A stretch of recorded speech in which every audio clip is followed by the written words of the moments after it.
Tollywood star hero power star Pawan Kalyan garu ప్రస్తుతం ఆంధ్ర రాజకీయాల్లో కీలకంగా వ్యవహరిస్తున్న విషయం తెలిసిందే. ముఖ్యంగా ఆంధ్రప్రదేశ్ డిప్యూటీ సీఎంగా ఆయన రాణిస్తున్న తీరు అందరినీ ఆశ్చర్యపరుస్తోంది. ముఖ్యంగా మొదటిసారి ఆయన మంత్రి పదవి చేపట్టారు. ఆయన వెనక్కి తిరిగి చూసుకోకుండా ప్రజలకు ఏం కావాలో ఆయన దగ్గరుండి చూసుకుంటున్నారు. మరోవైపు పవన్ కళ్యాణ్ గారిని గత ప్రభుత్వంలో చాలామంది చాలా రకాలుగా విమర్శలు చేశారు. వారిలో మాజీ మంత్రులు, ఎమ్మెల్యేలు కానీ సెలబ్రిటీలు కూడా ఉన్న విషయం తెలిసిందే. ముఖ్యంగా పోసాని కృష్ణమురళి అయితే బూతులు కూడా తిట్టారు. దీంతో పవన్ కళ్యాణ్ గారి కార్యకర్తలు కూడా చాలామంది అసహనం వ్యక్తం చేసిన విషయం తెలిసిందే.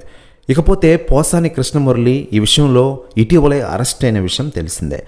దీనిపై సెలబ్రిటీలు చాలామంది స్పందిస్తూ ఉండగా తాజాగా టాలీవుడ్ సీనియర్ హీరో నందమూరి నరసింహం బాలకృష్ణ గారు షాకింగ్ కామెంట్స్ చేశారట. ఆయన మాట్లాడుతూ, పవన్ కళ్యాణ్ గారు ఈరోజు ఆంధ్ర రాజకీయాల్లో బాగా రాణిస్తున్నారు. నాకు నిజమైన మిత్రుడు మన పవన్ కళ్యాణ్. ఈరోజు ఆంధ్ర రాజకీయాల్లోనే కాకుండా దేశ రాజకీయాల్లో కూడా ఆయన పేరు బాగా వినబడుతోంది.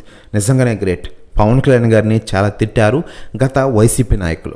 దానికి తగ్గట్టు శిక్ష అనుభవిస్తున్నారు కదా అంటూ సంచలన వ్యాఖ్యలు చేశారట బాలకృష్ణ గారు. ప్రస్తుతం వ్యాఖ్యలు వైరల్ అవుతున్నాయి ఆంధ్రప్రదేశ్ రాష్ట్ర రాజకీయాల్లో. మరోవైపు పవన్ కళ్యాణ్ గారు ప్రస్తుతం రాజకీయాలు, సినిమాలంటూ దూసుకెళ్తున్న విషయం తెలిసిందే.